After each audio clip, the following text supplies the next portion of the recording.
Bismillahirrahmanirrahim. Assalamualaikum warahmatullahi wabarakatuh. Alhamdulillahi rabbil alamin. Nahmaduhu wa nasta'inuhu wa nastaghfiruh. Wa na'udzu billahi min shururi anfusina wa min sayyiati a'malina.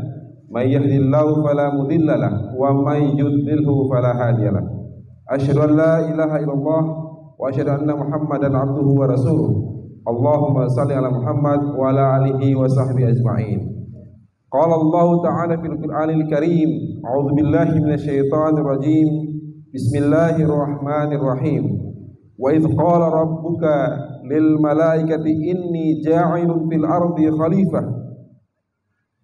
Qalu ataj'alu fiha may yufsidu fiha wa yasfiku ad-dima' wa nahnu nusabbihu bihamdika wa nuqaddisu lak. Qala inni a'lamu ma la ta'lamun. Wa qala Rasulullah sallam, fa'alaikum bi sunnati wa sunnatil khulafa'ul mahdiyyin ar-rasyidin wa adu 'alaiha wa bin nawahdi. Sadaqallahu azim wa sadaqa rasulul karim. Para jamaah, para ustaz yang berbahagia dari Allah Subhanahu wa taala. Alhamdulillah pada kesempatan yang berbahagia ini kita bisa berkumpul di tempat yang mulia ini untuk menyampaikan sebuah pandangan, sebuah opini tentang khilafah. Kenapa kita menyampaikan opini tentang khilafah ini? Karena pada waktu beberapa yang lalu ada sebagian orang yang menyampaikan opini bahwa khilafah Islam adalah sebuah sumber masalah. Khilafah Islam, khilafah Islamiyah yang kita kenal sebagai bagian dari ajaran Islam, khilafah Islamiyah yang kita kenal sebagai tajul furud atau mahkota kewajiban. Namun sayangnya ada orang-orang yang mengatakan bahwa khilafah adalah sumber masalah. Tentunya ini satu hal yang sangat ironis. Kenapa kita ketahui bahwa khilafah Islamiyah, daulah khilafah Islamiyah adalah warisan Rasulullah SAW kepada kita semua. Nah, untuk itulah pada kesempatan yang berbahagia kita menyampaikan pandangan tentang bagaimana sebenarnya khilafah Islam, pandangan Islam tentang khilafah Islamiyah, dan bagaimana sebenarnya para ulama menilai tentang khilafah Islamiyah, tentang kewajibannya itu. Untuk itulah pada kesempatan yang berbahagia ini ada 3 orang pembicara yang telah hadir di depan, yakni yang pertama yakni Al-Ustaz Abu Hamzah, pimpinan Pondok Pesantren Darul Khair Purwakarta. Kemudian yang kedua adalah Kiai Haji Roni Ruslan, pimpinan Pondok Pesantren Darussalam Purwakarta. Dan yang ketiga Kiai Haji Dr.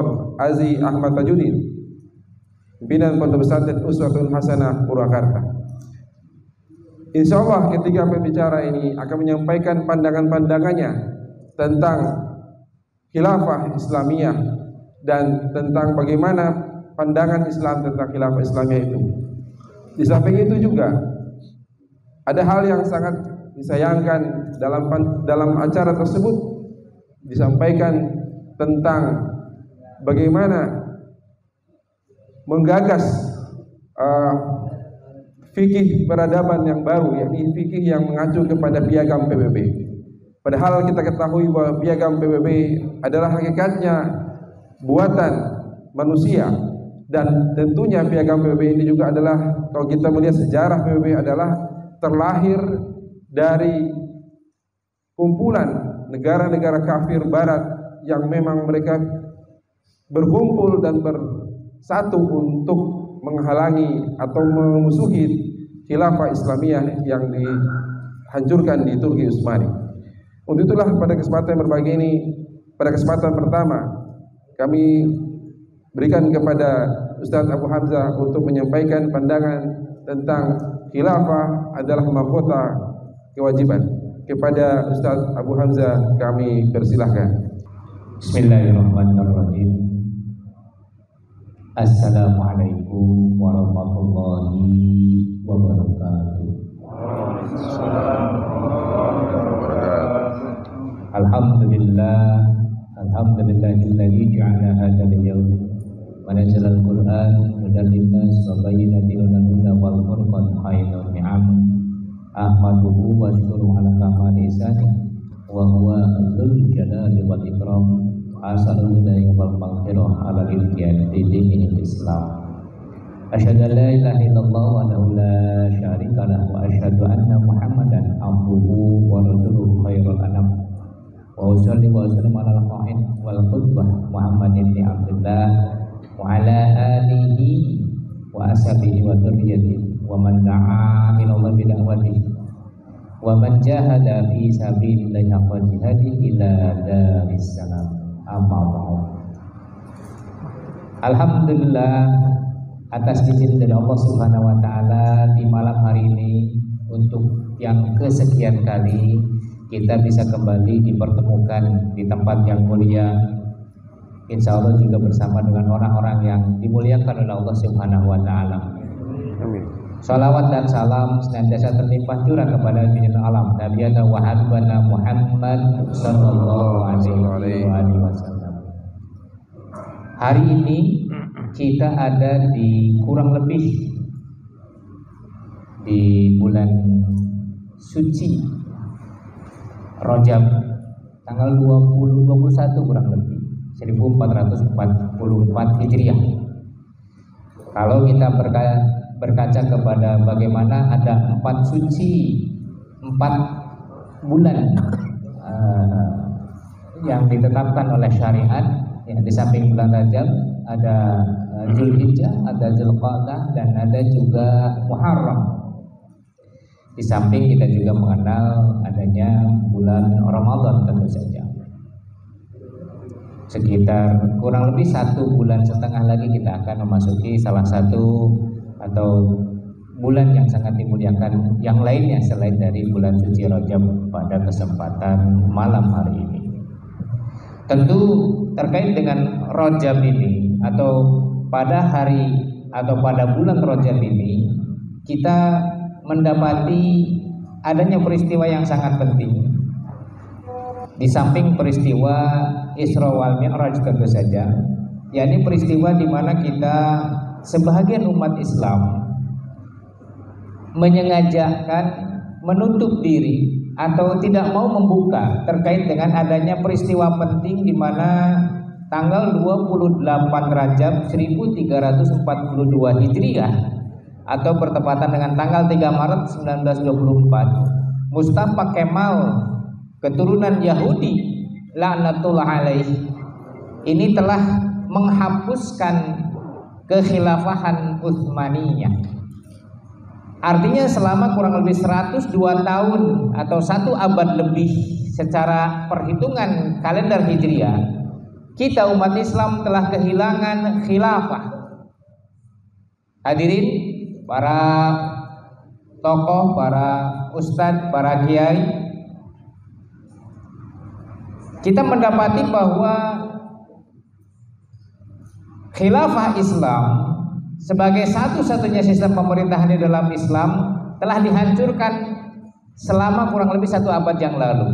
Dan ini adalah bagi kita umat Islam bukan perkara yang asing bagi kita, bahwa hancurnya kekhilafahan Islam dalam buku-buku yang sering kita baca, kitab-kitab yang sering kita baca, para ulama dan lain sebagainya ketahui bahwa selama 1 abad inilah kehidupan umat Islam sudah tidak lagi diatur berdasarkan ketentuan yang bersumber dari syariat Islam. Maka pada saat kita dapati seorang ulama di dalam kitab Al-Fiqhul Islam wa Adillatuhu menyebutkan bahwa khilafah atau imamatul kubro atau imaratul mu'minin adalah merupakan istilah-istilah yang sinonim dengan makna yang sama. Di sanalah ada kekuasaan yang diwariskan oleh Nabi Muhammad SAW dalam rangka menjaga agama termasuk mengurus dunia. Maka hadirin, para tokoh, para kiai, para ulama, dalam sejarah Islam, era khilafah Islam sebagai kelanjutan dari daulah Islamiyah yang didirikan oleh Rasulullah SAW, ini sudah tidak lagi bisa kita dapati keadaannya. Karena inilah gambaran betapa hari ini kita mendapati sistem kehidupan yang tadi sudah disampaikan oleh Ustaz Abu Fatih, bahwa khilafah oleh sebahagian orang dianggap sebagai sebuah ajaran yang mengajarkan kepada kesesatan atau menjadi bibit yang menghancurkan kehidupan umat dan lain sebagainya. Maka benarlah apa yang kemudian pernah disampaikan oleh Imam Ahmad terkait dengan sebuah dalil, al-fitnatu idza lam yakun imamun yaqumu bi amrin nas. Akan terjadi fitnah atau kekacauan jika tidak ada seorang imam atau khalifah yang mengurus urusan manusia.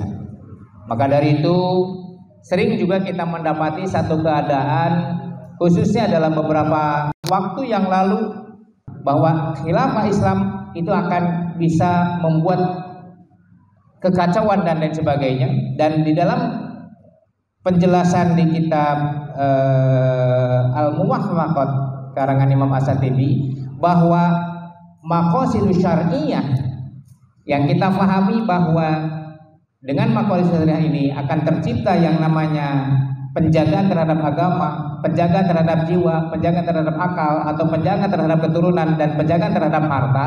Ini dianggap sebagai perkara yang justru akan menjadikan sistem kekhilafahan ini akan seperti yang disebutkan dalam beberapa kesempatan, akan menjadikan umat ini terpecah belah hanya karena gara-gara ingin menetapkan maqasidus syar'iyyah.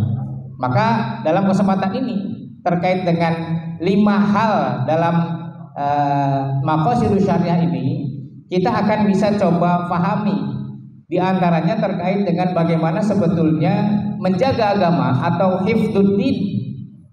Syariat Islam menetapkan sejumlah aturan agar agama bisa terjaga. Di antaranya Rasul menetapkan man badala dinahu faqtulu.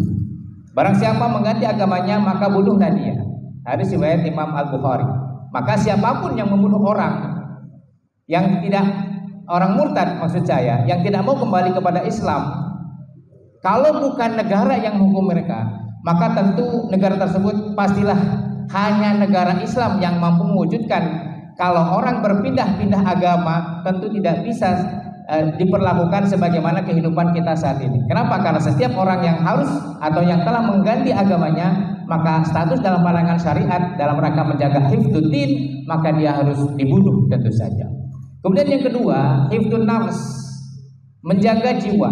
Allah menurunkan aturan atas kehormatan dan jiwa manusia, di antaranya apa yang disebutkan di Quran surat An-Nur ayat 4. Orang yang menuduh berzina terhadap perempuan yang baik dan mereka tidak mendatangkan 4 orang yang saksi, maka deraklah mereka para penuduh tersebut dengan 80 kali deraan, dan janganlah kamu menerima kesaksian mereka untuk selama-lamanya. Mereka itulah orang-orang yang fasik.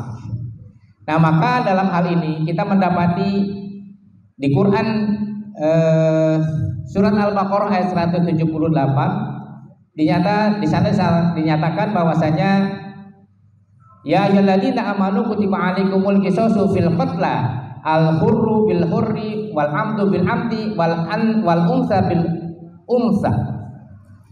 Hai orang-orang yang beriman, diwajibkan kepadamu melaksanakan kisos berkenaan dengan orang-orang yang dibunuh, orang yang merdeka dengan orang merdeka, hamba sahaya dengan hamba sahaya, perempuan dengan perempuan. Maka siapapun yang melaksanakan aturan ini, dan agar kehormatan dan jiwa manusia terjaga, tentu saja hanya negara yang menjalankan hukum Islam, yakni dengan menerapkan aturan yang bersumber dari syariat Islam yang kita sebut dengan istilah khilafah. Maka di saat aturan ini dilalaikan, kita bisa saksikan begitu murahnya harga nyawa manusia saat ini. Berita pembunuhan terus terjadi, bahkan kita dapati di beberapa kasus tentu saja pembunuhan tidak lagi dilakukan oleh orang dewasa, bahkan sebagian dilakukan oleh anak-anak, ya, anak SMP, anak SMA dan lain sebagainya, hanya karena urusan rebutan handphone, urusan rebutan perempuan dan lain sebagainya, nyawa menjadi korban di dalamnya. Maka yang ketiga, menjaga akal atau hifdzul akal. Kita dapati di Quran surat Al-Mujadalah ayat 11. Allah telah mengangkat derajat orang-orang yang beriman di antaramu dan orang yang berilmu beberapa derajat. Bagaimana mungkin orang yang termotivasi menuntut ilmu saat biaya sekolah hari ini demikian mahal? Kalau pengen pintar tentu biaya yang harus mereka keluarkan lebih mahal lagi. SD, SMP, SMA atau mungkin tingkat sarjana, S1, S2, S3 dan lain sebagainya, tentu biaya yang dibutuhkan untuk bisa mengenyam ilmu tersebut adalah sangat mahal. Maka dalam hal ini apresiasi pemerintah yang juga kita dapati ini tidak lagi sejalan dengan apresiasi terhadap generasi orang-orang yang hanya mengandalkan suara melalui, mohon maaf, nyanyian misalnya, yang tidak bermanfaat untuk kemajuan bangsa, ataupun generasi yang hanya bisa joget-joget atau tiktokan atau hal-hal yang lain, yang sama sekali kita dapati permainan-permainan mereka yang jauh dari ilmu tersebut dilihat dari sisi aspek dunia atau harta mereka jauh berlimpah, tapi ketika kita berbicara olimpiade matematika, olimpiade misalnya bahasa Arab dan sebagainya, justru tingkat penghargaan apresiasi negara terhadap hal tersebut sangat jauh sekali.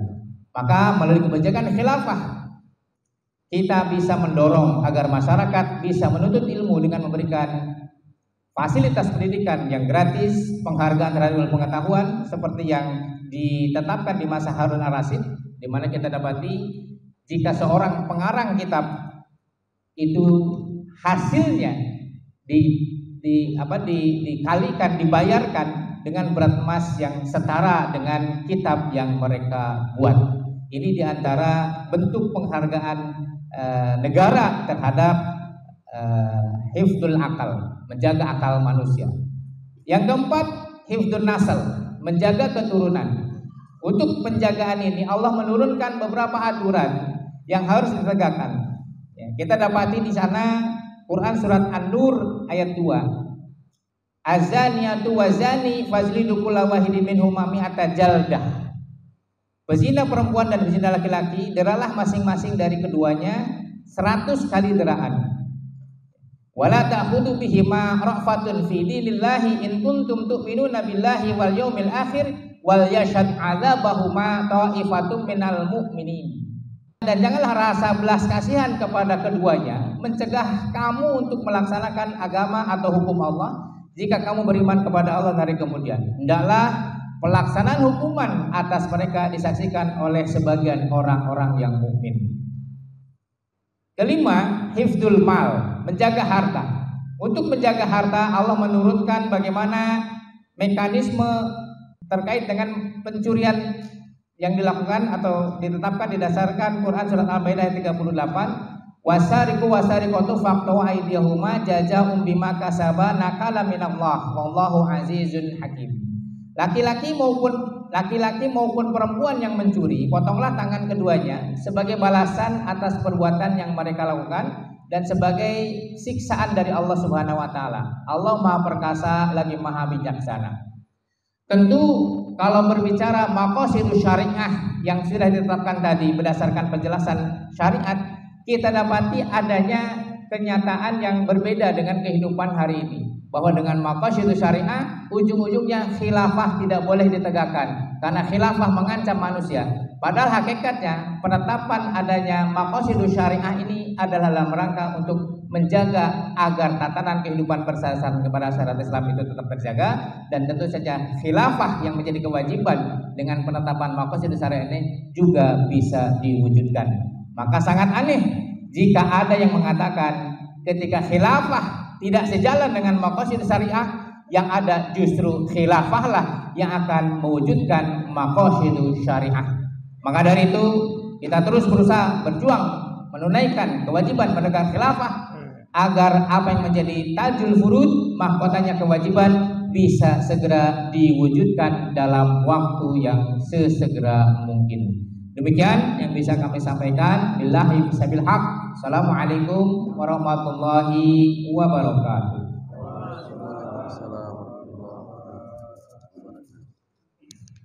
Demikianlah tema tentang khilafah mahkota kewajiban yang disampaikan oleh Ustaz Abu Hamzah. Kita melihat bahwa di dalam Islam banyak sekali kewajiban-kewajiban yang Allah bebankan kepada kita sebagai kaum muslimin, baik kewajiban yang sifatnya fardhiyah maupun kewajiban yang sifatnya kolektif, yaitu dibebankan kepada para penguasa, seperti menerapkan hukum bagi orang yang berzina, mencuri, membunuh dan sebagainya. Namun kita melihat tanpa khilafah Islam, maka tidak mungkin semua kewajiban-kewajiban itu bisa diterapkan. Ada orang yang sholat, tapi ada orang yang tidak sholat. Orang yang tidak sholat padahal harus dihukum menurut hukum Islam, tapi tidak mungkin bisa dihukum karena ketiadaan khilafah tersebut. Untuk itulah bahwa khilafah sebagai tajul furud atau mahkota kewajiban sangat-sangat penting, bahkan menjadi hal yang mutlak keberadaannya bagi setiap kaum muslimin, bahkan untuk menjadikan Islam sebagai rahmatan lil alamin. Para jamaah yang berkahdirati Allah SWT, yang kedua, tema yang kedua yakni tentang kapitalisme merusak dunia, khilafah merawat jagat. Insyaallah akan disampaikan oleh Haji Roni Ruslan. Kepada beliau kami persilahkan. Assalamualaikum warahmatullahi wabarakatuh. Alhamdulillahirabbil alamin. Ar-Rahmanir Rahim. Maliki yaumiddin. Iyyaka na'budu wa iyyaka nasta'in. Ihdinas siratal mustaqim. Shiratal ladzina an'amta 'alaihim ghairil maghdubi 'alaihim waladdallin. Amin. Salatan wa salaman daimaini mutalazimaini ala habibina Mustafa Muhammadin wa ala alihi wa ashabihi wa ala man tabi'ahum bi ihsanin ila yaumiddin wa ba'du. Ya ibadallah, usikum wa nafsi bitaqwallah wa ta'atihi faqad fazal muttaqun. Inna akramakum indallahi atqakum. Faqad qala Allah Ta'ala fi suratin Nur al-ayah an-namrah al-ula aw amrah al-awwal al-ula wal khamsin. Wa'adallahu allazina amanu minkum wa 'amilus solihati la yastakhlifannahum fil ardi kama istakhlafal ladzina min qablihim wa la yumakkinanna lahum dinahum alladzi irtada lahum wa la yubaddilannahum min ba'di khawfihim amna ya'budunani wa la yusyrikuna bi syai'an faman kafara ba'da dzalika fa ulaika humul fasiqun. Wa qala sallallahu alaihi wasallam thumma takunu khilafatan ala minhajin nubuwah, rawahu Ahmad. Para hadirin rahimakumullah, aktivitas kita malam ini adalah aktivitas politik yang pernah dilakukan oleh Rasulullah sallallahu alaihi wasallam, bertujuan satu, melakukan pembinaan, yaitu membersihkan pemikiran umat dari akidah-akidah yang keliru, pemikiran-pemikiran yang sesat, yang tidak berakar dari akidah dan syariah Islam. Yang kedua, membentuk opini, yaitu membangun kesadaran secara umum tentang Islamlah satu-satunya solusi bagi persoalan yang dihadapi umat Islam pada saat ini akibat dari penerapan sistem kapitalisme demokrasi yang lahir dari akidah sekulerisme. Ajaran khilafah yang begitu agung, yang memiliki landasan dalil yang jelas dari Al-Quran, As-Sunnah, ijma sahabat, ditambah dengan akwal para ulama, 4 mazhab, mereka bersepakat tentang wajibnya adanya khilafah, wajibnya umat Islam memiliki seorang Amirul Mukminin. Hari ini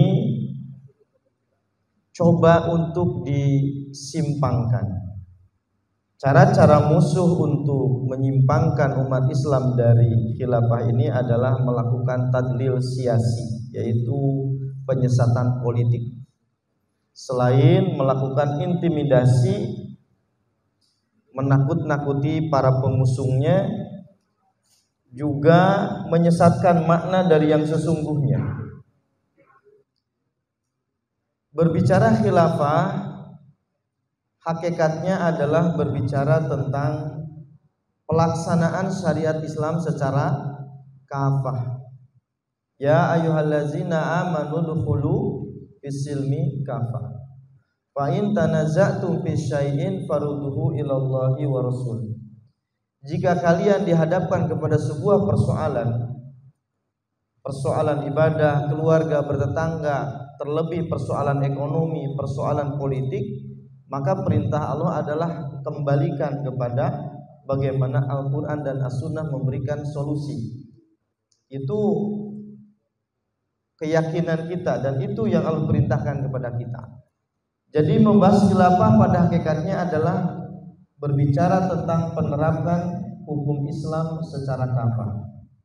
Perintah ini tidak akan bisa kita wujudkan sampai kapanpun selama tidak ada khilafah. Selama tidak ada khilafah. Ma la yatimul wajibu illa bihi fa huwal wajib. Satu kewajiban tidak sempurna kecuali dengan adanya satu perkara, maka perkara itu juga wajib. Menerapkan hukum Islam itu kafah, itu adalah wajib, dan khilafahnya yang kemudian menjadi penyempurna pelaksanaan itu juga hukumnya wajib. Salat 5 waktu itu wajib, tidak sempurna kecuali dengan wudu, maka wudu juga menjadi wajib. Salat 5 waktu itu wajib, tidak sempurna kalau tidak menutup aurat, maka mencari perkara menutup aurat juga hukumnya wajib. Demikian adalah khilafah, melaksanakan syariat Islam, ekonominya, politiknya, peradilannya, sanksinya harus berdasarkan Islam. Itu tidak bisa dilaksanakan kecuali wujudnya khilafah Islam. Ma la yatimul wajibu illa bihi wa huwa wajib. Kedua, hakikat daripada khilafah itu adalah ya ayyuhalladzina wa'tasimu bihablillahi jami'an wala tafarraqu. Berpegang teguhlah kalian dengan tali Allah, jangan bercerai-berai. Hakikat dari khilafah adalah persatuan umat Islam sedunia. Persatuan umat Islam sedunia. Sering beberapa forum saya sampaikan, kita ambil contoh tanpa khilafah, bagaimana umat Islam. Kalau di Indonesia ada tentara, seorang muslim dia berhaji ke Mekah. Ada muslim Malaysia, seorang tentara Malaysia yang muslim berhaji ke Mekah. Seorang tentara Cina yang muslim berhaji juga ke Mekah. Seorang tentara Amerika juga berhaji ke Mekah. Tentara Yaman yang muslim berhaji ke Mekah. Tentara Saudi Arabia juga berhajinya di Mekah. Semua tentara muslim dari seluruh dunia, dari Turki, berhajinya ke Mekah. Saat di Mekah mereka memakai pakaian yang sama, baju ihram berwarna putih tanpa dijahit, tanpa ada warna. Dia kemudian sholat menghadap kiblat yang sama, mengagungkan nama Allah yang sama, labbaik Allahumma labbaik, dan bersolawat kepada Nabi yang sama, memohon doa kepada Allah yang sama. Mereka bersatu dalam sholat, dalam ibadah haji, semuanya bacaannya sama. Selesai berhaji, para tentara ini pulang masing-masing ke negaranya masing-masing. Lalu apa yang terjadi? Setelah mereka pulang, mereka bergabung kembali dengan pasukannya dan mereka saling berperang. Yaman mengirimkan rudal ke Saudi, kilang minyak di Riyadh dibom. Saudi nggak terima, kirim juga rudal ke Yaman.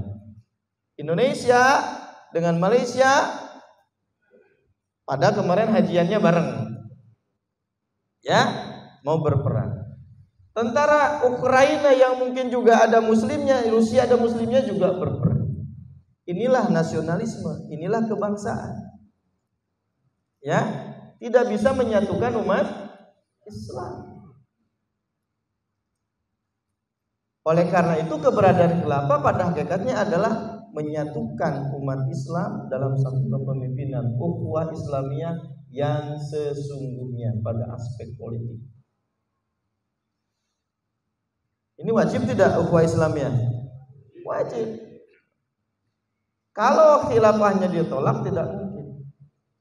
Makanya wajar dulu ketika ada khilafah, pasukan tentara umat Islam begitu besar. Mengapa? Karena khalifah menggabungkan para tentara yang berasal dari berbagai macam suku, kabilah, bangsa, warna kulit, bahasa. Mereka dileburkan dalam satu pasukan dengan ikatan akidah Islam. Makanya wajar perang salib 350 tahun selalu kalah berhadapan dengan khilafah Islamiyah. Gedeg mereka selalu kalah. Maka nanti lahirlah kemudian keluarga Kristen Eropa membentuk Liga Bangsa-Bangsa yang menjadi cikal bakal PBB, yang mereka tujukan untuk mencegah lajunya futuhat, pembebasan oleh khilafah Islam. Ya, berdirilah kemudian PBB itu. Makanya aneh kalau ada orang hari ini menyerahkan urusan umat Islam kepada PBB, di mana PBB itu adalah negara-negara kapitalis pendirinya. Silakan cek siapa yang mendirikan PBB itu. Prancis, Rusia, Amerika, Cina, Inggris. Ya, itu semuanya negara-negara imperialis. Lalu bagaimana bisa kita menyerahkan urusan umat Islam, urusan Palestina, urusan Uighur, urusan Xinjiang kepada mereka? Makanya jangan heran kalau sampai hari ini PBB tidak pernah kemudian mempersoalkan Israel yang membunuh saudara muslim kita di Palestina. Dia tidak pernah mempersoalkan Amerika yang merusak Irak. Dia tidak mempersoalkan Amerika yang membombardir Afghanistan. Meskipun mereka berbicaranya perdamaian, tapi tidak untuk umat Islam. Raja Brunei menerapkan hukum mati bagi LGBT. Yang gerah siapa? PBB. PBB protes. Ya, kenapa? Karena Raja Brunei menerapkan hukuman mati bagi LGBT. Demikian juga yang dari Inggris. Salah satu panglima tentara Inggrisnya mengatakan apa? Raja harus menjamin rombongan pasukan tentara yang gay untuk tidak diberlakukan hukum itu kepada mereka. Lalu bagaimana kemudian umat Islam hari ini ingin menyerahkan urusan ke PBB sembari menolak khilafah? Sudah beda perspektifnya ya, cara memandangnya. Islam memandang LGBT itu haram, PBB membolehkan. Silakan Anda cek di internet itu. PBB mengakui keberadaan LGBT, bahkan mengucurkan dana kepada setiap negara untuk pengembangan LGBT.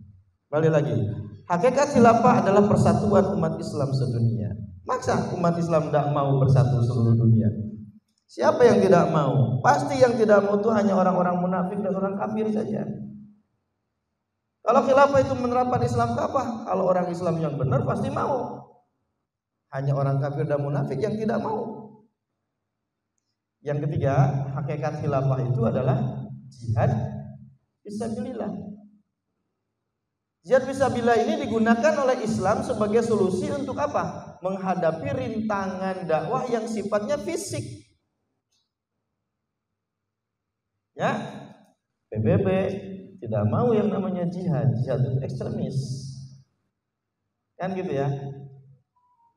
Jamaah rahimakumullah, mari kita lihat ketika khilafah tidak ada, ya, atau ketika khilafah ada, banyak diakui oleh sejarawan Barat bahwa dunia mengalami apa? Atau mendapatkan ketenangan. Misalnya Spanyol dulu. Ya, saat di masa khilafah dikenal dengan negara dengan 3 agama besar, Islam, Yahudi, dan Kristen. Mereka hidup rukun di bawah aturan Islam, bukan di bawah demokrasi. Ya, Raja Prancis dulu ketakutan karena takut diculik oleh Raja Bulgaria. Dia tergopoh-gopoh minta tolong kepada Sultan Sulaiman Al-Qanuni, khalifahnya umat Islam, dan dilindungi. Jadi yang merasakan nikmatnya adanya khilafah bukan umat Islam saja, orang-orang kafir pun terlindungi.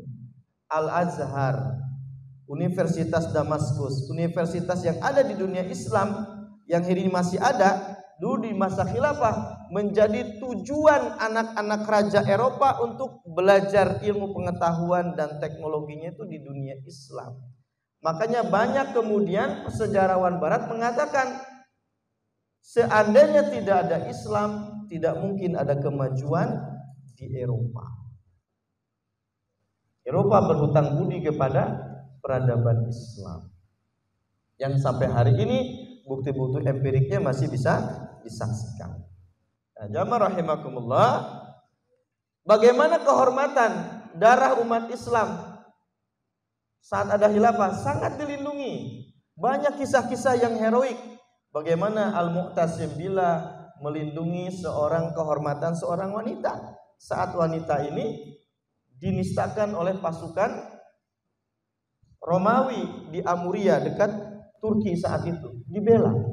Bagaimana kemudian Sultan Abdul Hamid menghentikan rencana pemerintah Perancis dan Inggris untuk menyelenggarakan pentas drama yang istrinya menghina Nabi.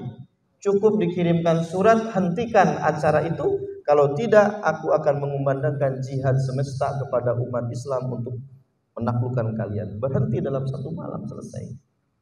Bagaimana terlindungi agama, bagaimana terlindungi. Bagaimana kita baca dalam sejarah pasukan Eropa pada saat perang salib ingin menyerang wilayah khilafah Islamiyah. Mereka berharap bahwa di sana ada orang-orang yang seagama dengan mereka, yang kita kenal dengan kafir zimmi, ahlu zimmah. Pasukan ini berharap orang-orang yang seagama dengan dia akan membantu mereka, tapi di lapangan justru mereka yang seagama malah melawan pasukan salib. Mengapa bisa begitu? Karena ahlu zimmah merasakan kami di sini menjadi warga khilafah diperlakukan secara adil oleh khilafah, tidak mendapatkan kezaliman apa-apa. Mengapa? Karena para khalifah sudah paham bagaimana sabda Kanjeng Nabi, man adza dimiyan fa ana khasmuhu yaumal qiyamah. Siapa yang menyakiti ahlu zimmah, kafir yang hidup dalam sistem khilafah, maka akan aku tuntut pada hari kiamat. Dari sabda inilah kemudian para khalifah memuliakan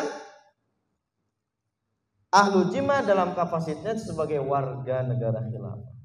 Jadi kalau hari ini ada tuduhan nanti kalau ada khilafah akan berhadapan-hadapan dengan non-muslim nanti seakan-akan dipaksa akan mati semua, ini tujuan keji dari orang Islam sendiri. Sementara dia tidak mempersoalkan berapa juta nyawa umat Islam dibunuh oleh Israel atas dukungan Amerika. Tidak mempersoalkan bagaimana Amerika membunuh jutaan nyawa di Irak, di Afghanistan. Kenapa yang dituduhnya malah khilafah? Jamaah rahimakumullah. Baik, kita soroti. Itu peradaban khilafah, hanya sedikit kita sampaikan. Bagaimana sekarang peradaban kapitalis? Kita lihat dari yang sederhana dulu. Yang kecil, masalah akidah misalnya. Lihat kehidupan di Eropa dan negara-negara barat yang menerapkan atau sumbernya kapitalis. Kapitalis ini sebuah gagasan ekonomi karyanya Adam Smith, seorang filosof ekonom dari Skotlandia. Ya, seorang manusia biasa. Seorang manusia biasa bukan muslim, dia punya gagasan ekonomi untuk memberikan solusi terhadap persoalan manusia dalam bidang ekonomi saat itu. Sekarang menjadi sebuah sistem yang mengglobal diterapkan oleh negara seperti Amerika dan kawan-kawannya. Kita lihat mereka mencapai kemajuan, tapi kita lihat di Eropa banyak sekali manusia yang ateis, tidak beragama. Ya, banyak yang ateis, tidak beragama. Kedua, lihat budaya mereka. Di Amerika, pemerintahan Amerika kemudian sudah mengeluarkan undang-undang yang membolehkan apa? Pernikahan sesama jenis. Di Inggris pun demikian. Sampai tentaranya pun dibolehkan menikah sesama jenis. Makanya waktu beberapa tahun yang lalu kedubesen Inggris di Jakarta mengibarkan bendera warna-warni itu. Ya, karena setelah 20 tahun undang-undang Inggris melarang LGBT dicabut saat itu, maka di markas-markas tentara di Inggris ada 3 bendera, bendera negara, bendera kesatuan, dan bendera LGBT. Itu peradaban kapitalis. Jadi yang merusak siapa sebetulnya? Khilafah apa kapitalis? Khilafah kapitalis? Yang merusak. Coba, di Indonesia ada ratusan siswi hamil di luar nikah, minta berhenti dulu sekolahnya. Itu berada dalam peradaban khilafah atau dalam peradaban kapitalis? Kapitalis. Hutang Indonesia 7.000 triliun lebih, itu peradaban kapitalis atau peradaban khilafah? Kapitalis. Bukan Indonesia saja. Dunia hari ini dijajah dengan mata uang dolar sejak Perang Dunia I. Sudah berapa negara yang bangkrut secara ekonomi? Kenapa? Karena uang dolar ini menjadi bukan sekedar alat tukar, tapi menjadi komoditi. Juga tidak berbasis emas. Dulu sebelum Perang Dunia I, dunia menggunakan emas sebagai standar mata uang. Tidak ada krisis. Sekarang banyak krisis. Ini terjadi peradaban khilafah atau peradaban kapitalis? Yang merusak khilafah apa kapitalis? Hanya orang yang gendeng nggak mau khilafah dan mempertahankan kapitalis, apalagi nyuruh-nyuruh ikut PBB. Gitu ya. Ya, kita lanjut lagi. Meningkatnya HIV karena pergaulan seks bebas, baik di Indonesia ataupun di Eropa tentunya, yang membuat kemudian dunia sibuk mencari obat yang bisa mengobati HIV, dan sampai hari ini tidak ada obat itu. Meskipun sudah ditemukan tapi tidak bisa. Semua yang terkena HIV berakhir kematian. Ya, berapa juta anak-anak tidak jelas nasabnya. Itu peradaban khilafah apa peradaban kapitalis? Kapitalis. Peradaban demokrasi apa khilafah? Demokrasi. Kok yang disalahin khilafah? Angka pembunuhan sangat tinggi. Ada yang mengatakan per 1 jam terjadi 3 orang nyawa terbunuh. Paham bukan? Per 3 menit. Ya. Itu terjadi di dalam peradaban demokrasi kapitalis apa khilafah?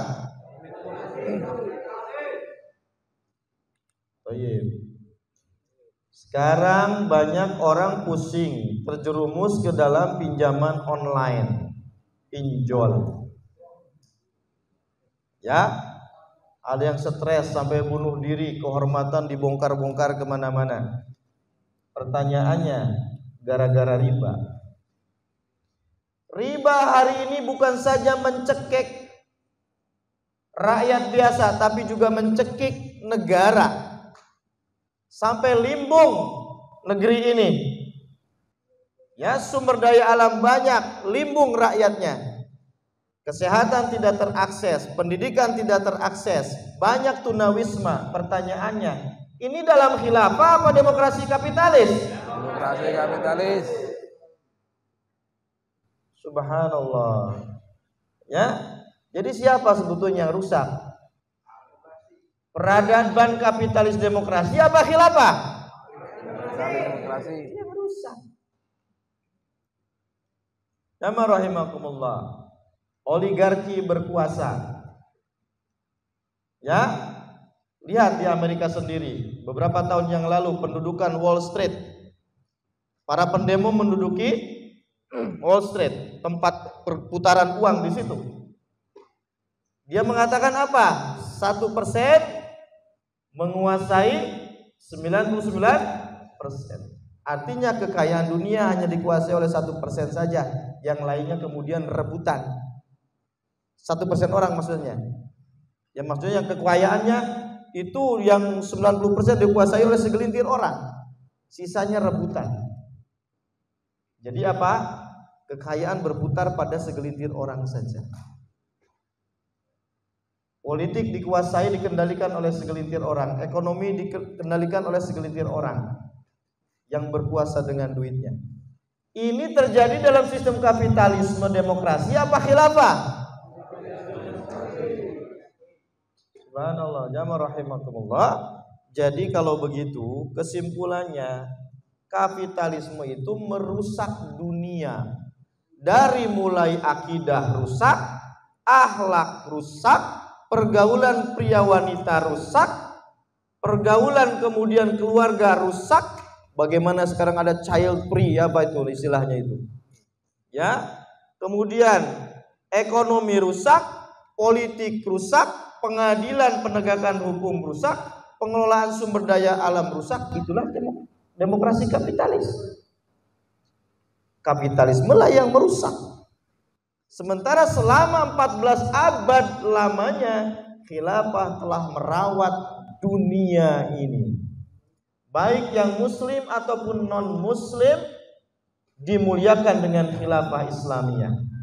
Jika seandainya khilafah Islamiyah dulu itu membunuh non muslim yang ada di Timur Tengah, niscaya hari ini sudah tidak ada lagi keturunannya. Betul apa tidak? Karena nenek moyang mereka sudah dihabisi khilafah. Ternyata buktinya sampai hari ini di Lebanon banyak non muslim, di Suriah banyak juga Kristennya. Mereka dilindungi dulu. Ya.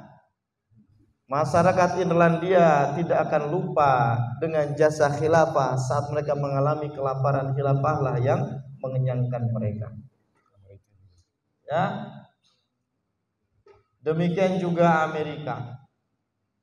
Amerika dulu kalau mau berdagang lewat wilayahnya khilafah, dia akan dipaksa mendatangi perjanjian dan membayar semacam upeti karena dia lewati perairan khilafah Islamiyah. Begitu mulianya khilafah Islamiyah. Dan kita orang Nusantara ini mengenal Islam juga karena adanya khilafah. Khilafahlah yang telah mengutus Wali Songo ke Indonesia ini, ke Nusantara ini, mengenalkan Islam kepada kita. Begitu besar jasa khilafah terhadap Muslim Indonesia. Mungkin kalau tidak ada khilafah yang mengutus para Wali Songo itu ke sini, kita tidak mengenal yang namanya Islam. Ya, mungkin nama kita masih Munding Laya, Lembu Sora gitu ya. Nama-nama yang Gajah Mada, kemudian kambing apa lagi? Ya. Alhamdulillah, khilafah lah. Saksinya sudah banyak. Ya, silakan saksikan film Jejak Khilafah di Nusantara. Kita akan disuguhkan bagaimana fakta-fakta empirik hubungan khilafah begitu kuat dengan Nusantara. Oleh karena itu, kesimpulannya adalah yang membuat kerusakan dunia itu siapa? Khilafah apa kapitalisme? Kapitalisme. Yang akan merawat dunia itu siapa? Khilafah apa kapitalisme? Khilafah. Oleh karena itu, kita memperjuangkan khilafah adalah memperjuangkan kemuliaan kita sendiri. Ingat perkataan Umar bin Khattab, kami dulu adalah kaum yang terhina, lalu datang Islam, kami pun mulia. Maka jika kami mencari kemuliaan dengan mengabaikan Islam, maka Allah akan menghinakan kami. Maka izzatuna, kemuliaan kita sebagai Muslim, fil Islam wal khilafah. Apa? Fil Islam wal takbir. Ingat perkataan Lord Curzon, seorang petinggi militer dari Inggris saat khilafah dihapuskan 1924. Apa pidato dia? Muslim will never rise again. Apa artinya itu? Muslim tidak akan pernah bangkit kembali.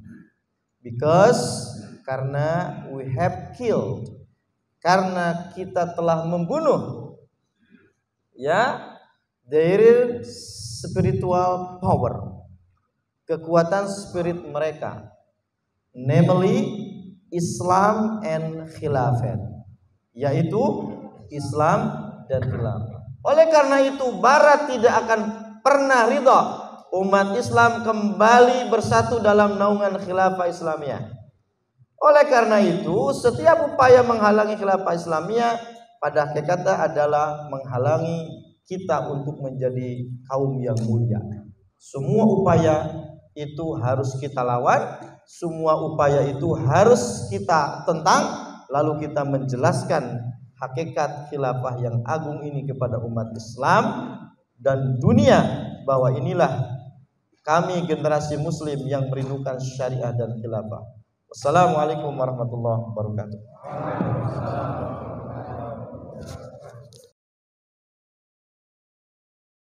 Terima kasih kepada Ustaz Roni yang telah menjelaskan tentang bahwa kapitalisme adalah perusak dunia dan khilafah yang merawat dunia. Saya teringat seorang penulis barat yang bernama Will Durant. Dia mengatakan dalam bukunya The Story of Civilization, dia mengatakan bahwa para khalifah telah memberikan keamanan kepada manusia hingga batas yang luar biasa bagi kehidupan dan usaha keras mereka. Dan para khalifah juga telah menyediakan berbagai peluang bagi siapapun yang membutuhkan serta memberikan kesejahteraan selama berabad-abad dalam keluasan wilayah yang belum tercatat lagi fenomena itu setelah masa mereka. Dan kegigihan dan kerja keras mereka menjadikan pendidikan menyebar luas hingga berbagai ilmu sastra, falsafah, seni mengalami kejayaan yang luar biasa yang menjadikan Asia Barat sebagai bagian dunia yang paling maju peradabannya selama 5 abad. Ini disampaikan oleh Will Durant dalam bukunya The Story of Civilization. Pada jamaah yang belajar dari Allah Ta'ala, ini orang kafir, tapi dia jujur, ya, bahwa khilafah Islamlah yang menjadikan dunia ini benar-benar luar biasa. Tapi sayangnya hari ini ada orang Islam, ya, yang mengaku Ahlus Sunnah wal Jamaah, tapi mereka justru melakukan fitnah yang keji terhadap khilafah dan Islam. Auzubillah min dzalik. Saya ingin menambahkan sedikit yang disampaikan Ustaz Roni tadi, bahwa di Spanyol yang dikenal dengan negara dengan three religion, pada waktu kaum muslimin terusir dari Spanyol, ya, maka ada termasuk orang-orang Yahudi yang juga terusir dari Spanyol, dan mereka kemudian ditampung oleh khilafah Utsmaniyah dan diberikan satu tempat tinggal di sana, dan mereka beranak pinak di sana, mendirikan rumah ibadah mereka di sana pada abad ke-15, dan sampai abad ke-20 ini pun, abad ke-21 ini pun mereka masih tinggal bersama anak cucu mereka dan rumah ibadah mereka tidak pernah diusik.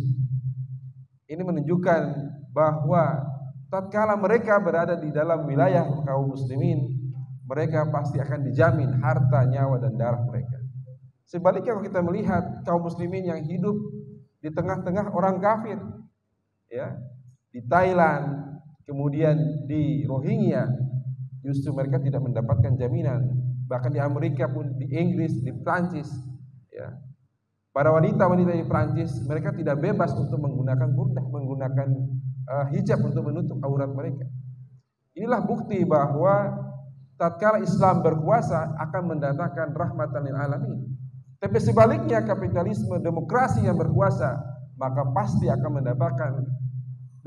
menimbulkan kemudaratan dan kesengsaraan bagi seluruh umat manusia.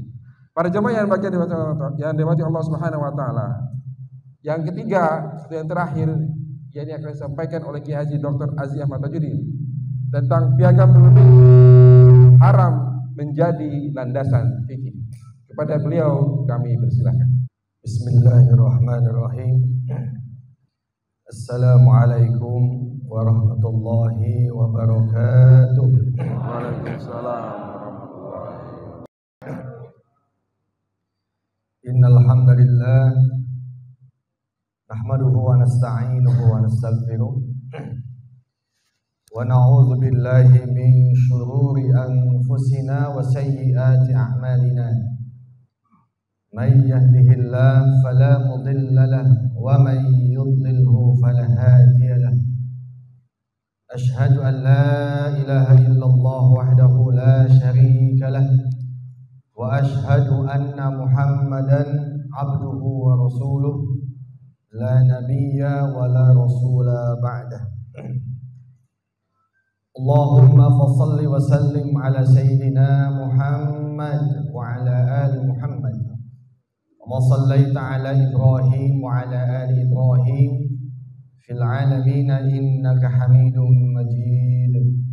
Allahumma barik ala Muhammad Muhammad wa ala ali Muhammad kama barakta ala Ibrahim wa ala ali Ibrahim fil alamin innaka Hamidum Majid. Amma ba'd.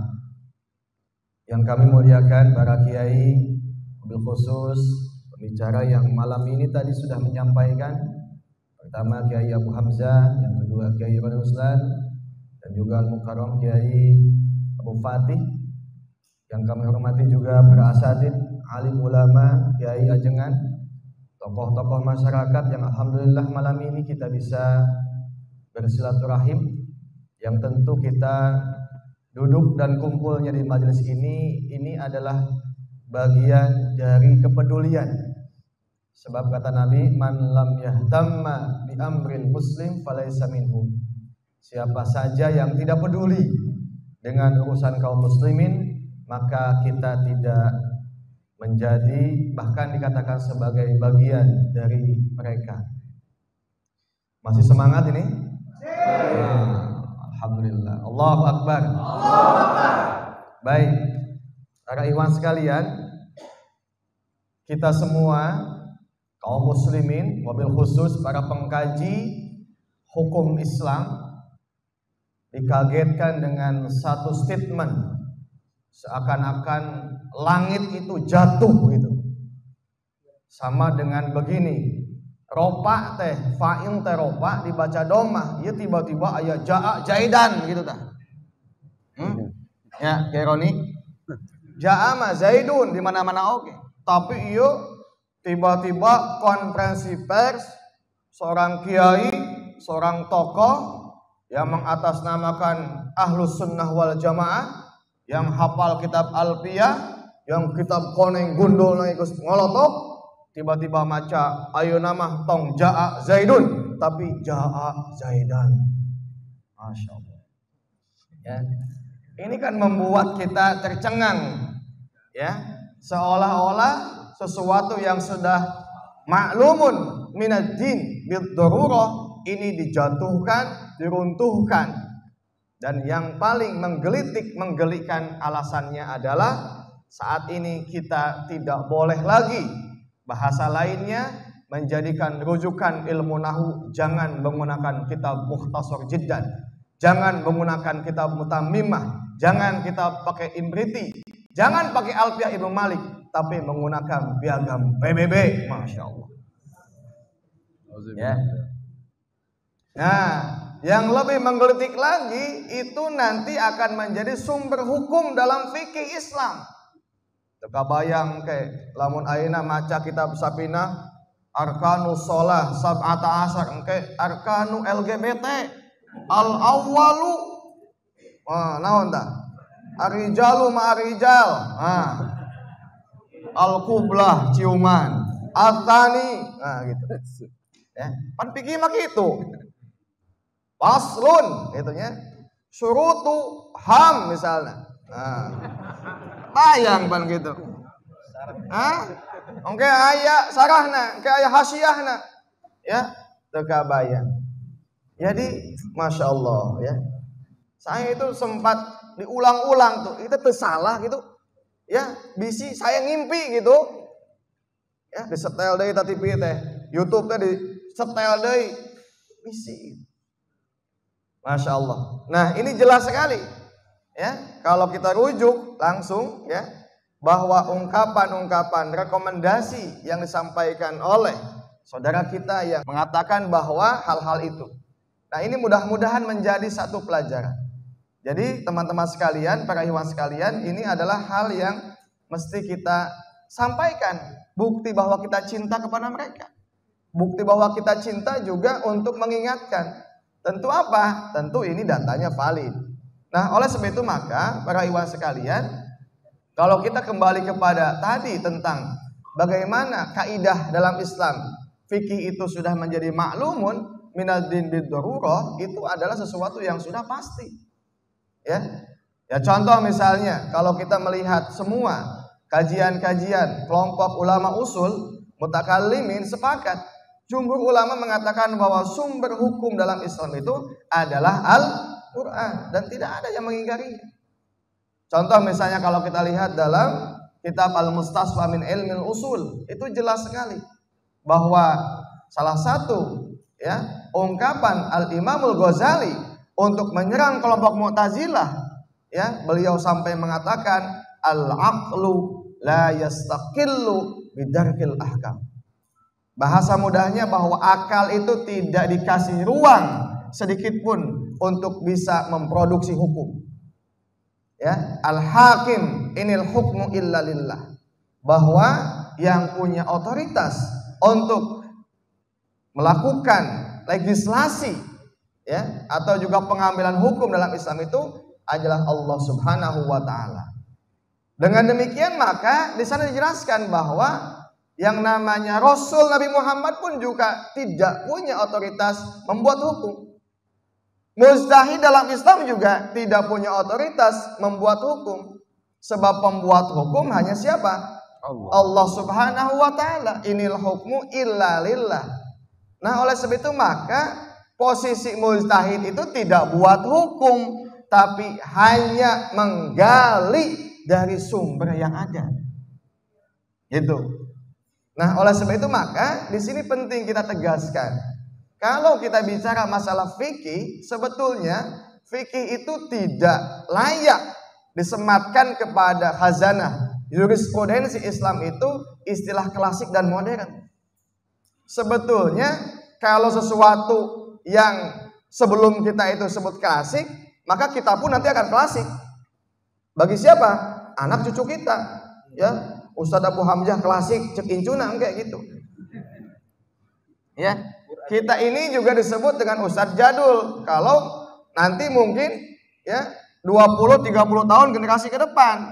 Nah, sebetulnya pertama yang mesti dihilangkan dikotomi, ya, penggunaan istilah menyematkan klasik dan modern. Nah, itu juga mesti dikritisi begitu.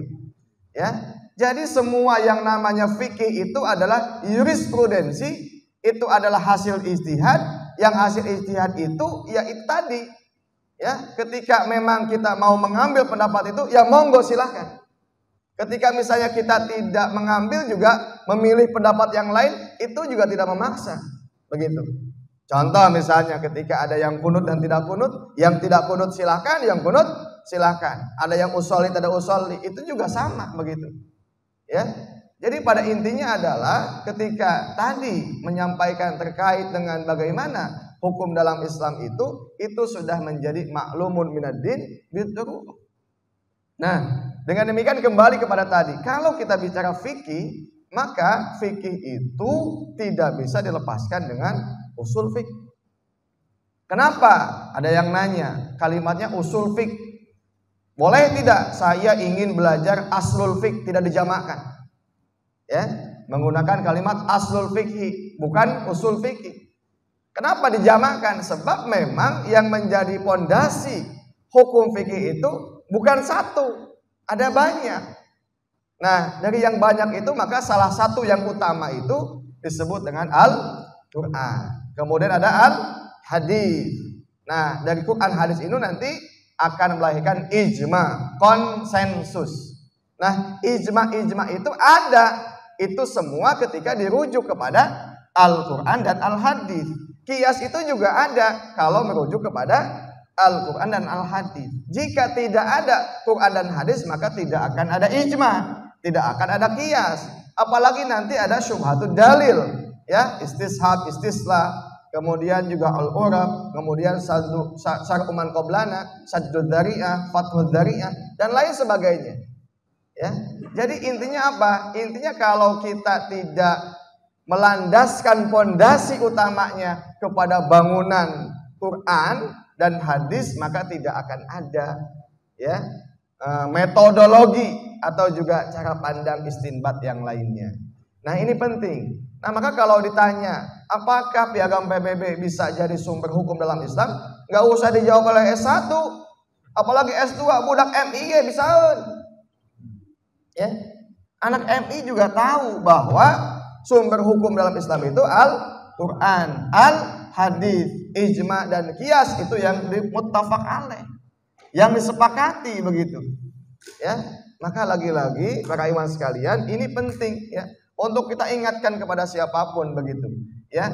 Jadi yang menjadi rujukan bahwa hukum fikih itu adalah Al-Quran, wahyu yang memang itu bukan buatan manusia.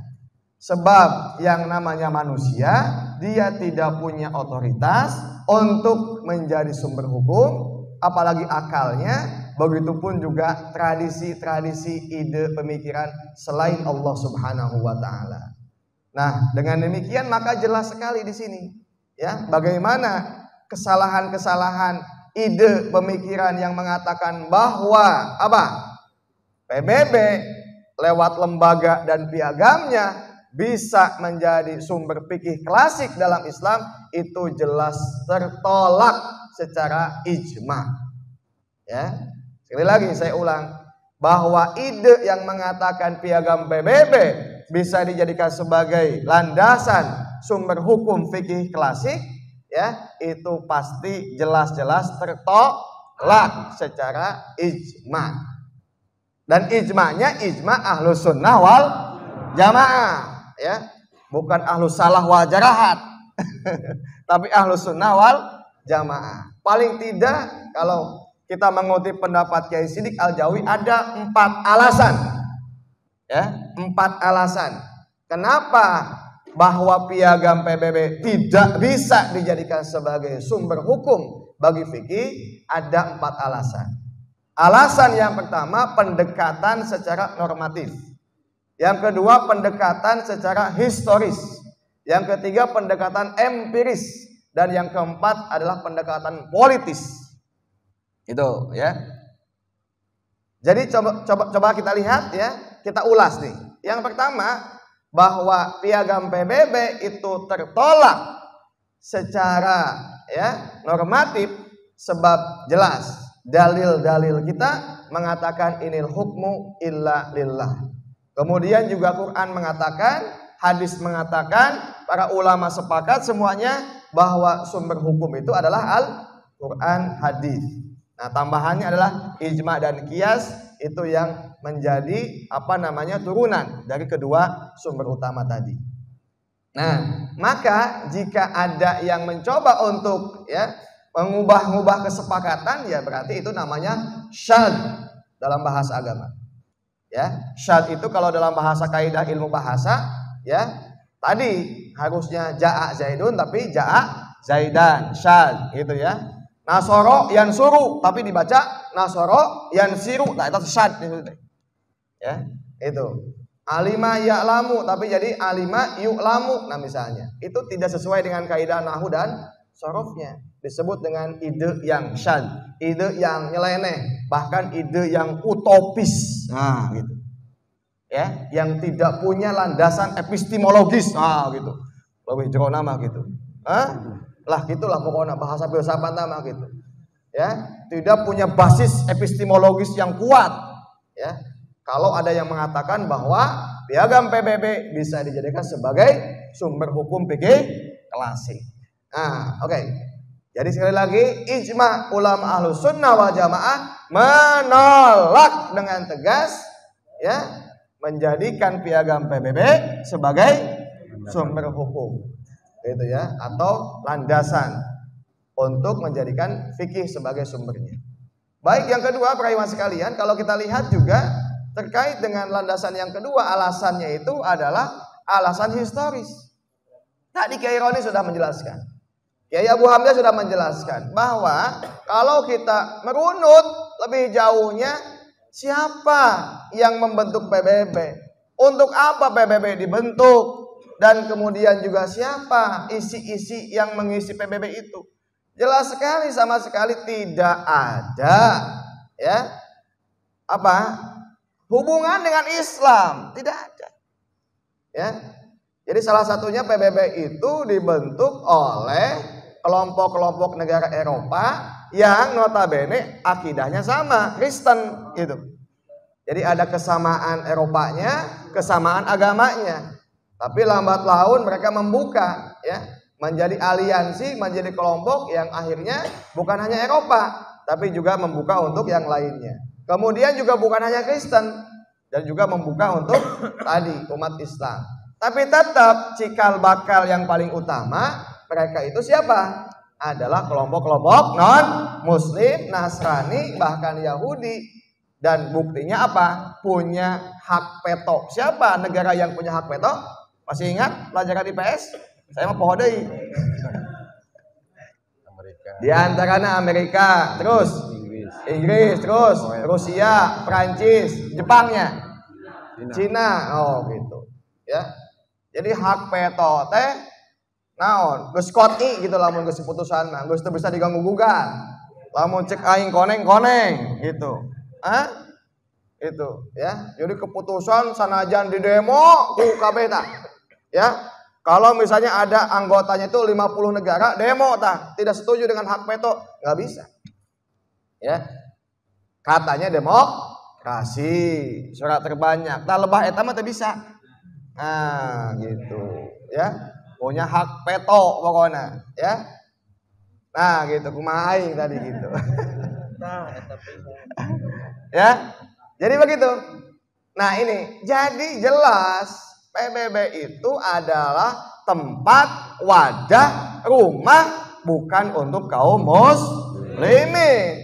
Apalagi misalnya kita ya punya keinginan memelas kasih, minta-minta hayang negakeun Islam ka PBB, nya moal mungkin. Ya, nggak mungkin begitu. Nah, gitu. Ya, jadi PBB itu jelas. Baik, ya, itu yang kedua. Yang ketiga, fakta secara empiris. Ya. Fakta empiris mengatakan bahwa ya, sampai saat ini, sampai detik ini, jangankan menjadi lembaga yang mendamaikan dunia. Setiap konflik peperangan Israel ya, ketika menginvasi siapa? Palestina, Ukraina dengan Rusia, mana PBB? Meneng baik, orang Jawa nah. Nyumput wae, kan? Nggak ada itu. Apalagi ketika kondisi situasi saat ini dunia Islam ya menjadi dunia yang selalu menjadi bulan-bulanan, dituduh, acaranya dinistakan. Mana aya PBB? Ya. Itu ketika agama dilecehkan nggak ada PBB begitu. Nah ini penting kita sampaikan kepada saudara kita yang memang menyampaikan tadi terkait dengan rekomendasi, judulnya rekomendasi gitu ya. Buat siapa nggak tahu saya juga. Rekomendasi nak saha teh gitu ya.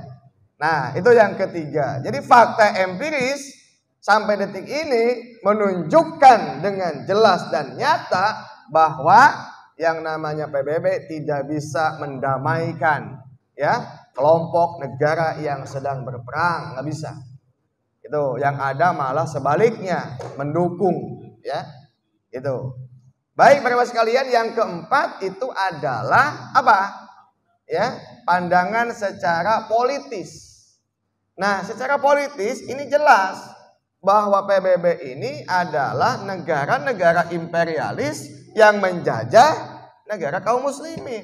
Coba lihat kekayaan alam dari mulai emas, tambang, batu bara dan lain sebagainya itu habis semua ya atas nama multinasional, atas nama ya apa namanya perusahaan asing dan lain sebagainya, investasi sumber daya dan lain sebagainya ya SDA apa tuh ya penanaman modal asing gitu kan ada ya itu legitimasi sebetulnya. Bahasa mudahnya mangga, bilih bade nyadak emas, sok gitu. Ya. Terkena sesah-sesah. Kalau dulu kan ada penjajah datang ke kita, kita lawan dengan bambu runcing. Nah, saat ini justru ya penjajahnya welcome, itunya dinas kekeset aya welcome, selamat datang. Nah, gitu. Kekeset gitu ya. Disiapkan karpet merah untuk penjajah itu. Nah ini fakta-fakta ini harus kita pahami begitu ya. Jadi jangan sampai kita sayang ya, kita cinta dengan saudara kita cinta dengan ulama, kita cinta dengan habaib ya. Di Indonesia banyak ormas dan semua itu baik, kita setuju dengan mereka semua ya. Tapi lagi-lagi ketika ada yang menyimpang itu mesti diluruskan, sebab kita saling mencintai begitu.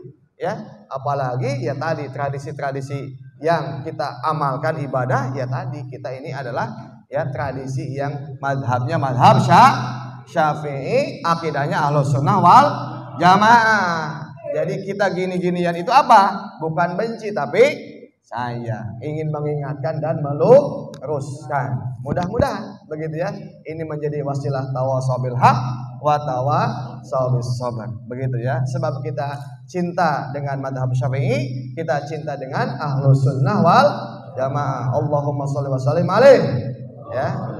Baik, para ikhwan sekalian, para ulama, ustadz, kiai, ajengan yang dimuliakan Allah Subhanahu wa taala. Jadi begitu. Jadi intinya adalah sekali lagi siapa saja yang menjadikan nanti ya bagaimana menjadikan landasan bahwa piagam PBB itu jelas-jelas tertolak begitu ya. Sebab ijma Ahlus Sunnah wal Jamaah menjadikan Quran, hadis, ijma dan qiyas itu sudah muttafaq alaih dan itu hak peto yang tidak bisa diganggu gugat. Allahu a'lam bishawab. Assalamualaikum warahmatullahi wabarakatuh. Ya, demikianlah yang telah disampaikan oleh Kiai Haji Dr. Aziz Ahmad Udin tentang bahwa piagam PBB haram mutlak ya dijadikan landasan bagi fikih umat Islam.